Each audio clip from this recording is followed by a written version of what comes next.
here and you think, how am I going to go home? How am I going to fix this? This is a really big problem. And I really hope that you had time to network with other groups and connect with them before you left, or before they left, because you're still here. So what's important for us to realize is to remember our goal in doing this. And your goal in doing this is to not try to put out every single fire that comes up in this topic. Okay, please don't try to stretch your churches, your resources, your ministries, your organizations to address a million different aspects of this. There will always be more aspects of this and more ways you can dial it down and hone it in, and more demographics that you can reach. I want to share a story with you. I'm a storyteller. I'm not a lecturer. There's no PowerPoint, so you can rest your iPhones. They're tired, so you can give them a nap. They're tired of you're tired of taking pictures of slides. I'm a storyteller, first and foremost. I'm not a lecturer. I'm not really an organizational leader. I just speak and I share my story. And so I have a story from last night, and I'm going to embarrass somebody I know, maybe, if he's in here. Last night, I went back to my room, and I was practicing my speech for today when my speech practice was interrupted by a gaggle, maybe a gaggle, I'm not sure if that's what they're called, of drunk college frat boys in the hallway outside of my room. And I have no problem with drunk college frat boys in the hallway outside of my room until said drunk college frat boys try to get into my room. Then we have a problem. We have a breach. And I'm in my room as a single woman, and whether we like it or not, we do live in a rape culture, right? And we have to live in that understanding. And I know that I am perfectly safe. I have my sliding lock done. I always do that. But there's these guys who are so drunk, they don't even know that this is not their room. They're knocking on the door. I'm not sure who they're expecting to have answer it if it's their room. And they're rolling around on the floor. They're hitting on this girl that's in the hallway with him. They're talking about how they want to, have their way with her later. And they're at the door of my room. And I'm trying to prepare for a talk today, and they're really bugging me. So I'm on Facebook, telling the Facebook world, like, this always happens to me. Why does this always happen to me? I always get the psycho next door neighbors in the hotel. Why can't I have like another speaker or somebody who's halfway normal? Why do I have to have the drunk college frat boys? And about that time, the drunk college frat boys realized that their room is actually the one next to mine. And so they, stumble over into the room next to mine, which happens to be a conjoined room. So then they find the conjoining door, and I don't know what they thought it was in their drunken stupor, but then they're at the conjoining door, banging on the conjoining door, messing with the lock. And conjoining doors require mutual consent. You open your side, I open mine. And they were opening their side and trying to bust through mine. And I'm in my room, mildly terrified. I don't think they're going to come through. I mean, with locks, hello. And I know Krav Maga, so if they come through, we're going to be missing kneecaps. But for me, still, it's not a good situation to be in. I don't feel safe. Right? I no longer feel safe in a place where I should feel safe. I came to the hotel because I didn't want to be sleeping on the streets because I wanted to feel safe, right? And now I've got these men who don't know any better. They're not after me, but I don't feel safe. So I'm on Facebook, and my female friends, it's the end of the world. Jessica, get out of that room, call the front desk, get out of there. It's so scary. And then Sam Black, is he in here? Are you in here, Sam? No, he's not. Yes, we can talk about him while he's gone. Score. Okay, Sam, I've never met Sam. Sam works for Covenant Eyes. I used to blog for Covenant Eyes pretty regularly. Sam just out of nowhere Facebooks me and says, I will come and I will switch rooms with you. I will save you. And so we ended up switching rooms, and Sam came down from his room because the hotel was sold out. And Sam came down and he rescued me from the drunk college frat boys next door and let me go up to his room where it was quiet and safe. And I have no idea how last night went. Maybe that's why he's not here. But I'm here, so we're good. Why would Sam do that? What was the point? Is it the point that I am some incapable, weak woman? Is the point that it's wrong to be a drunk college frat boy? No, the point is I needed to feel safe. Here you are. Hi.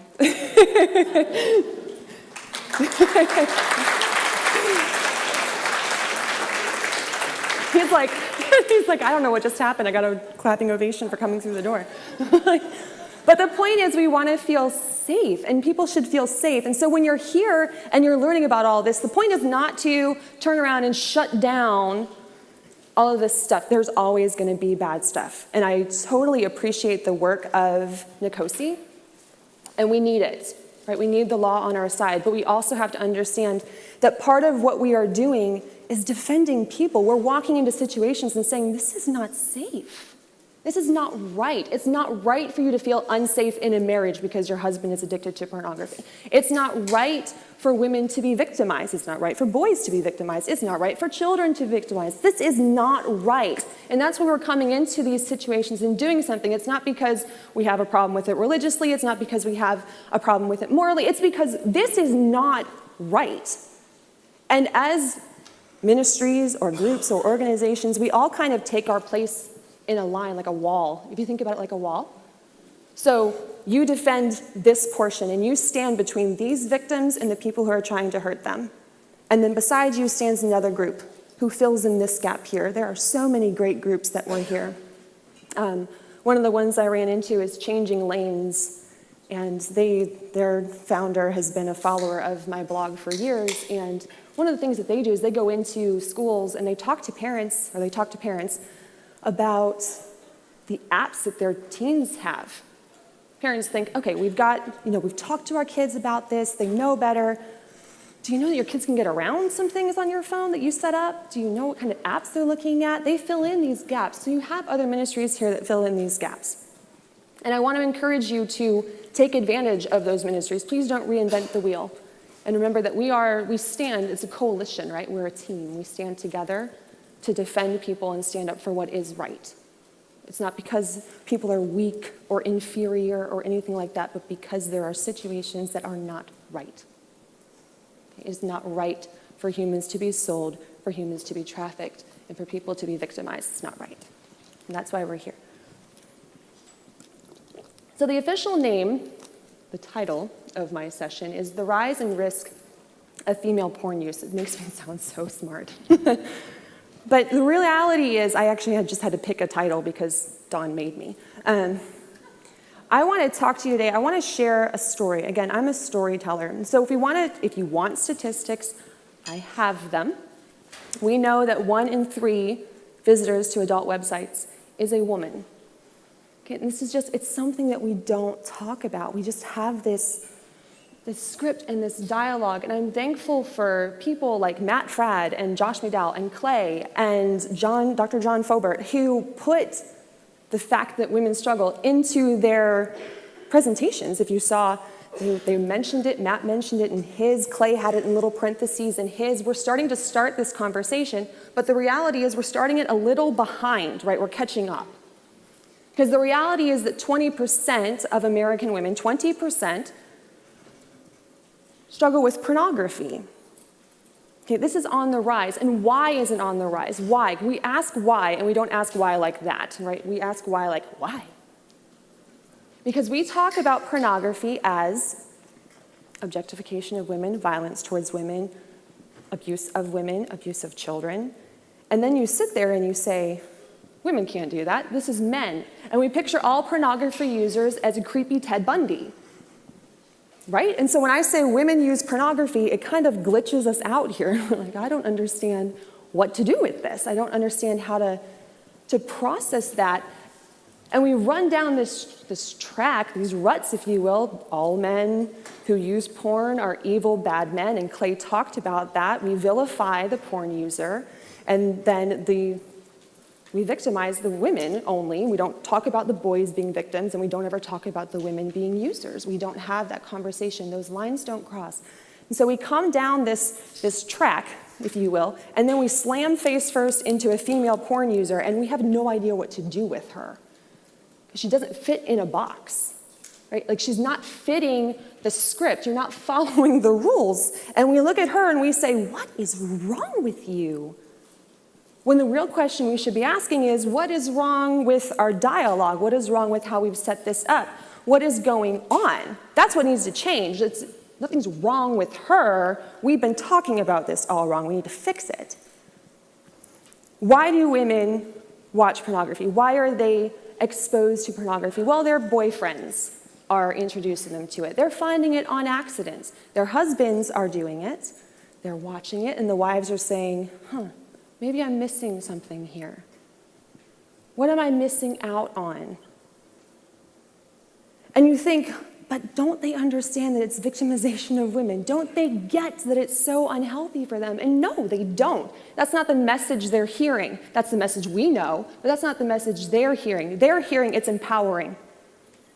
They're hearing that it's liberating. There are books on the market right now written for the express purpose of encouraging women to like pornography. I found them in my local library, out in the open. Like, anybody can pick them up and read them, and the whole point of the book is to tell you that pornography is not bad, it's not wrong, and as a woman you have every right to enjoy it. So we have to understand something about pornography. When we talk about it, we often talk about kids being the final frontier on pornography, and you need to understand something. Kids are not the final frontier on pornography, women are. Pornography has been after your kids for years. When I was first exposed to pornography when I was 13, back in 1999, there were cartoon characters involved in hardcore pornography, like Winnie the Pooh, like Mickey Mouse. Your kids could go online and could search for Goofy or Donald just completely innocently and find Goofy and Donald engaged in pornographic acts online. Pornography has been after your kids, and we do need to do everything we can to protect them, so please stop giving them smartphones, by the way. But what we're not realizing is that women are kind of the final bastion, right? They are the mothers who are protecting their children. They are the women who are standing up for others who have been victimized. We're the nurturers. It's what we do. So when we see a woman who is stuck in pornography, it's like, how? How are you doing this? How could you do this? And the fact of the matter is, the pornography industry is after her. They're a business, and they will always be a business. Sexual exploitation, human trafficking, all of it will always be a business. And the goal of a business is always to expand your client base and increase your profit. Done. And if the men are oversaturated and we're going after the children efficiently, which they are, then your last holding point are the mothers and the women who are standing up and trying to tell you that you have a problem with pornography. If we can shut them down, if we can quiet them down, if we can make it not such a big deal, then we've won the women over too. So for years, the porn industry has been working on developing material for women. For the express purpose of drawing women into pornography. And why does this matter? I have done no studies, because I'm not a researcher. I have read studies. And I was doing a research recently, reading old studies, trying to debunk or prove this idea of men are visually wired. You probably have heard that, you've probably used that, and I wanted to know if it was true, because we use that and then we contrast it by saying then women are emotionally wired. And in this study that I have found from the early 2000s, researchers found two things that were important, two different studies. First off, they found that a woman can be visually attracted to pornography. These studies are at least 10 years old, so this has been, like, we are way behind. But they found that a woman can be attracted to pornography. However, she is attracted to pornography and aroused by pornography in relation to her ability to picture herself as the woman in the video. Okay?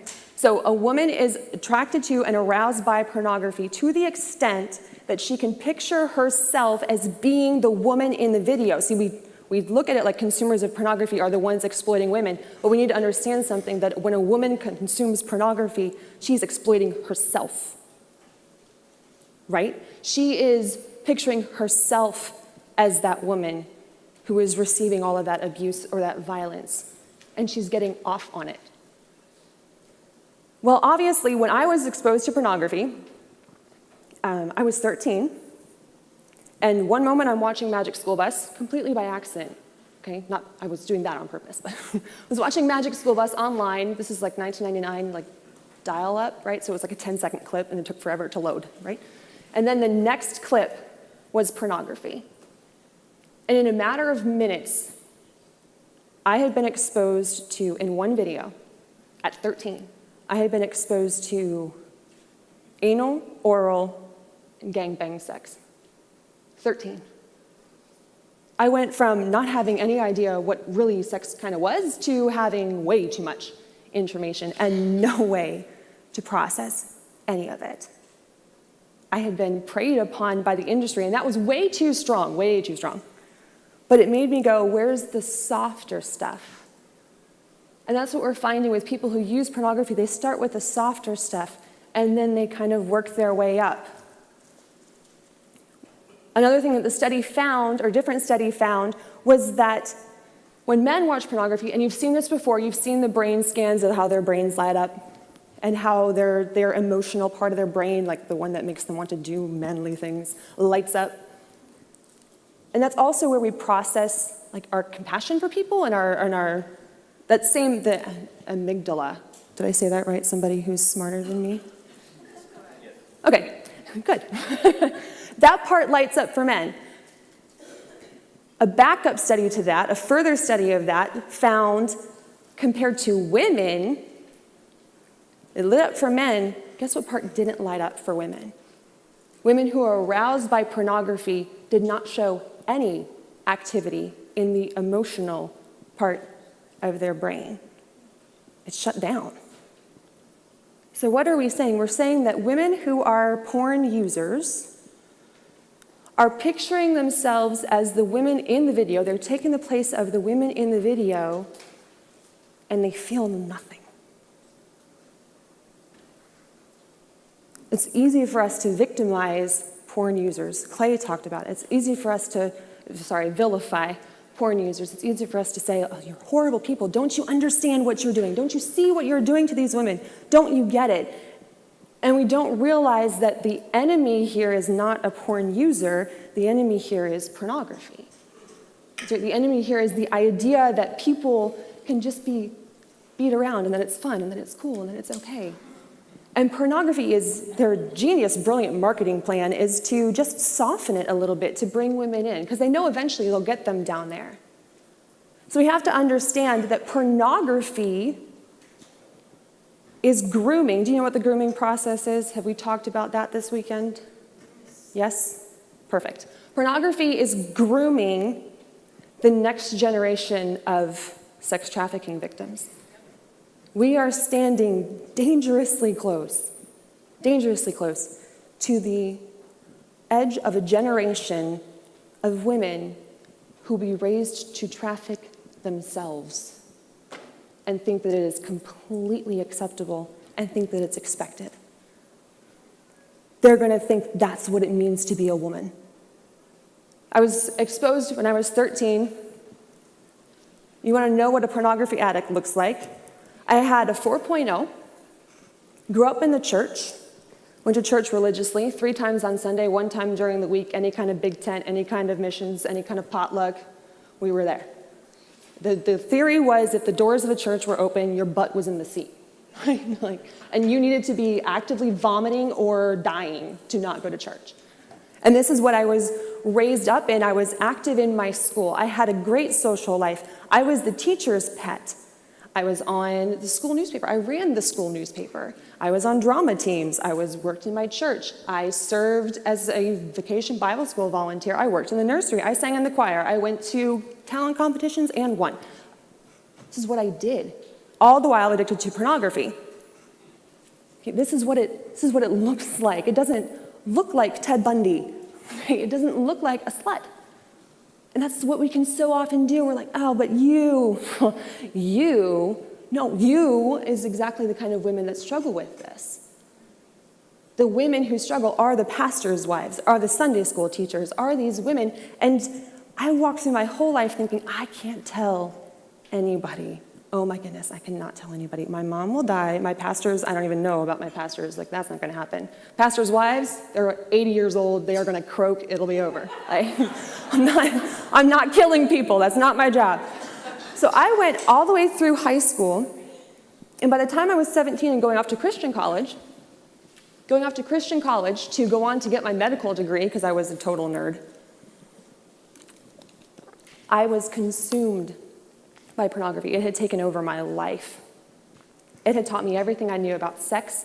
It had taught me everything I knew about how to be a woman. And interestingly enough, I was never sexually active.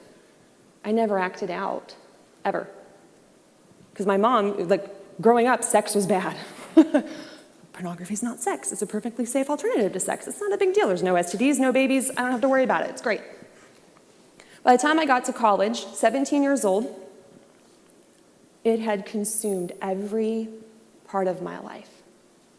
And I thought, okay, if I can just accomplish this, then I won't need it anymore. If I can just find value in this, in getting a 4.0 in college, or in making friends in college, or in finding a boyfriend, if I can just find something else, then I won't need pornography anymore. And I looked for help, and there was nothing. Everything said men. And I thought, how on earth did I end up being the only woman in the world who likes this stuff? Seriously, how did this happen? And I thought, okay, I have to get caught, but I'm not going to let myself get caught. It's the weirdest. We pray really weird prayers sometimes, like, dear Jesus, please let me get caught, but I'm going to do everything possible to make sure that doesn't happen. So you're going to have to be really, really powerful to make this happen. And I was caught. And they pulled me into the office, and I was into very, very, very dark pornography, very violent towards women, very, very dark, and they were alarmed. And they said, whoever this man is needs a lot of help. Whoever these men are need a lot of help. This is sick, this is twisted. That being said, we know this wasn't you. Women just don't have this problem. And I walked back, knowing full well that I was a woman, knowing full well that I had this problem, and being completely confused. But if there's one woman in the world, or one group of women in the world who like pornography, it's got to be the women in pornography, right? You're allowed to be a freak there. You're allowed to like the stuff there. They liked it, don't they?